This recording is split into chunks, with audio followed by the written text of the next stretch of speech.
नमस्कार, मैं अंजलि मिश्रा। स्वागत है आप सभी का दो न्यूज में। माल्या, नीरव मोदी और संजय भंडारी समेत भगोड़ों की जल्द वापसी के लिए अब ईडी, सीबीआई और एनआईए की टीम जो है वह यूके के लिए रवाना हो रही है। जी हां, बिल्कुल सही सुना आपने। सरकार ने भारत में करोड़ों अरबों का घपला करके विदेश भागने वालों की जल्दी वापसी की दिशा में अब बड़ा कदम उठाया है। घोटालेबाजों की फौज जो ब्रिटेन में बैठी है उसे वापस भारत लाने के लिए केंद्रीय एजेंसियों की एक टीम गठित की गई है। सरकार केंद्रीय जांच अभिकरण, सीबीआई, ईडी और राष्ट्रीय जांच एजेंसी एनआईए से बने एक उच्च स्तरीय दल को जल्द ही ब्रिटेन रवाना कर रही है। सरकार लक्ष्य भारत के मोस्ट वांटेड भगोड़ों को वापस लाने की प्रक्रिया को तेज करना है, जिनमें हथियार डीलर संजय भंडारी, हीरा व्यापारी नीरव मोदी और किंगफिशर एयरलाइंस के प्रमोटर विजय माल्या शामिल है। इसके अलावा टीम भगोड़ों की अवैध कमाई का पता लगाने की कोशिश करेगी जो उन्होंने ब्रिटेन और अन्य देशों में संपत्ति खरीदने पर खर्च की है।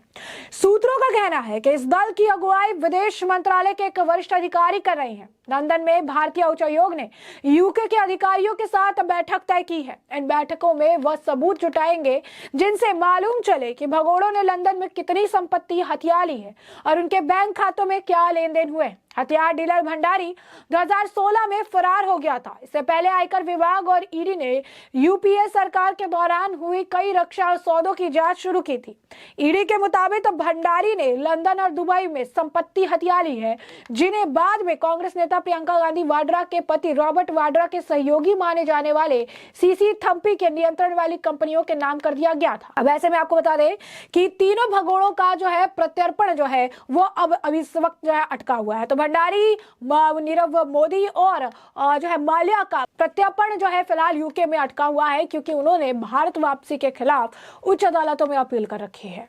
ईडी पहले ही भारत में उनकी संपत्तियों को जब्त कर लिया है। विजय माल्या और नीरव मोदी के हजारों करोड़ की संपत्ति बेचकर बैंकों का बकाया चुकाया है। लंदन जाने वाला दल लंबित सूचनाओं के आदान प्रदान पर बातचीत करने वाला है, जो आपसी कानूनी सहायता संधि MLAT के तहत काफी समय से यूके के अधिकारियों के पास लंबित है। भारत और यूके दोनों की MLAT की हस्ताक्षर करता है और आर्थिक अपराधी और अन्य से जुड़े आपराधिक मामलों की जांच के लिए सूचना साझा करने के लिए बाध्य है। एनआईए की टीम इस समय खालिस्तानी आंदोलन में शामिल कई आतंकवादी संगठनों की भी जांच कर रही है। ऐसे में आपको बता दें कि हजारों करोड़ के घोटाले का आरोप इन पर लगा है।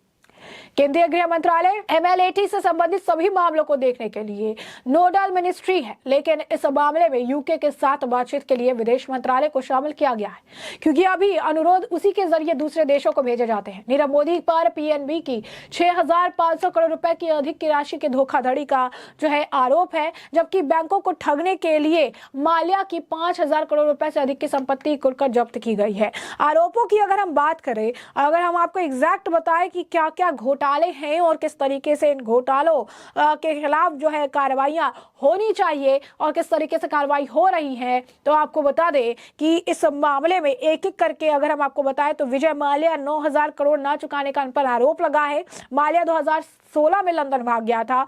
बैंकों का 9,000 करोड़ न लौटाने का इस पर आरोप लगाया गया है। सुप्रीम कोर्ट ने 11 जुलाई 2022 को माल्या को 4 महीने की सजा सुनाई थी, 2,000 रुपए जुर्माना लगाया था।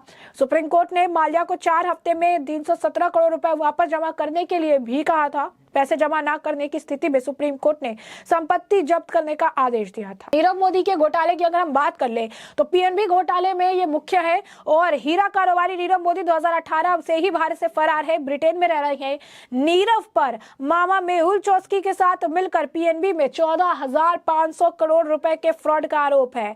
कारोबार America, England, France, Moscow, Hong Kong, Belgium, UAE, रूस और सिंगापुर तक इनका फैला हुआ था। आपको बता दें कि फोर्ब्स ने नीरव को 2013 में अरबपतियों की लिस्ट में भी शामिल किया था।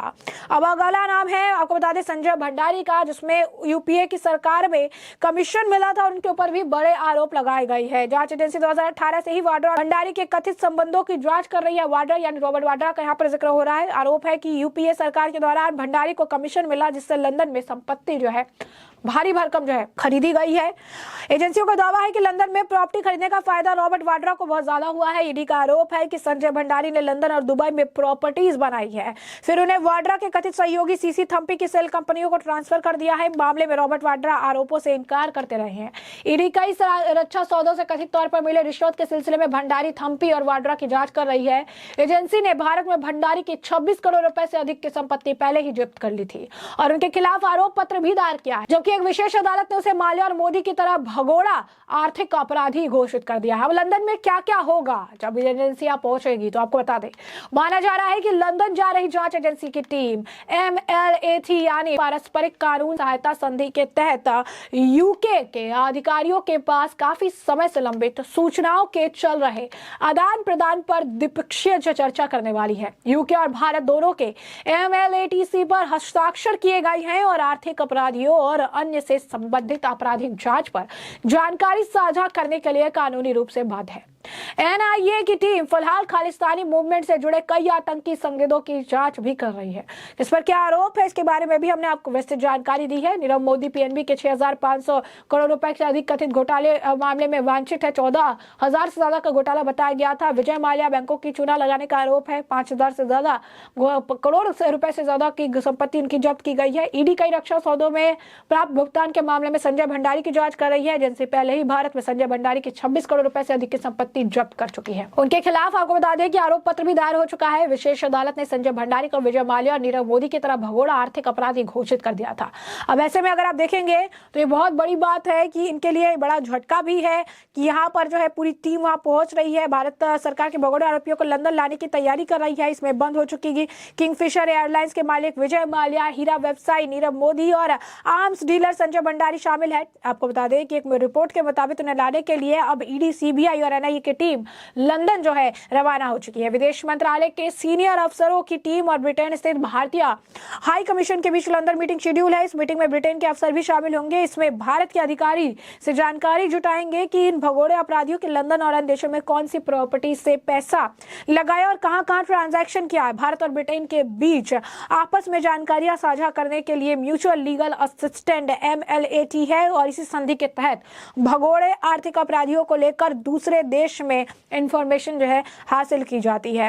अब ऐसे में अगर आप कहेंगे कि इनके लिए मुश्किलें बढ़ने वाली है, रॉबर्ट वाड्रा के लिए भी मुश्किलें बढ़ने वाली है। रॉबर्ट वाड्रा का भी इस मामले में कनेक्शन जो है देखने के लिए मिला है और ऐसे में अगर आप देखेंगे, अगर इससे लेकर कोई सबूत मिलते हैं, चीजें मिलती है, तो एक बार फिर रॉबर्ट वाड्रा की मुश्किलें बढ़ जाएगी, क्योंकि रॉबर्ट वाड्रा इन किसी भी तरीके के कोई भी आरोप से जो है इनकार करते नजर आए हैं और ऐसे में अब इन आरोपों के घेरे में एक बार फिर सर्कल में जो है रॉबर्ट वाड्रा का नाम चर्चा का विषय बना हुआ है और इसी वजह से अब इनकी मुश्किलें जो है लगातार बढ़ती हुई नजर आएंगी। तो ऐसे में हमने आपको ये जो पूरा मामला है ये बड़े विस्तार से बताया है कि अब पूरा मामला क्या है, किस तरीके से। आपको बता दें कि CBI, NIA और ED की जो टीम है वो यूके के लिए रवाना हो चुकी है और वहां पर जो तीन खास करके जो भगोड़े हैं, संजय भंडारी, नीरव मोदी और माल्या, उनको वहां पर जाकर जो है उनकी जानकारी जुटाई जाएगी और उनसे रिलेटेड और भी इंफॉर्मेशन निकाला जाएगा और इन भगोड़ों को वापस भारत लाने की तैयारी की जा रही है। तो ऐसे में अब इस पूरे मामले पर अब आपकी भी राय होगा, कमेंट सेक्शन में कमेंट करके जरूर साझा करिएगा।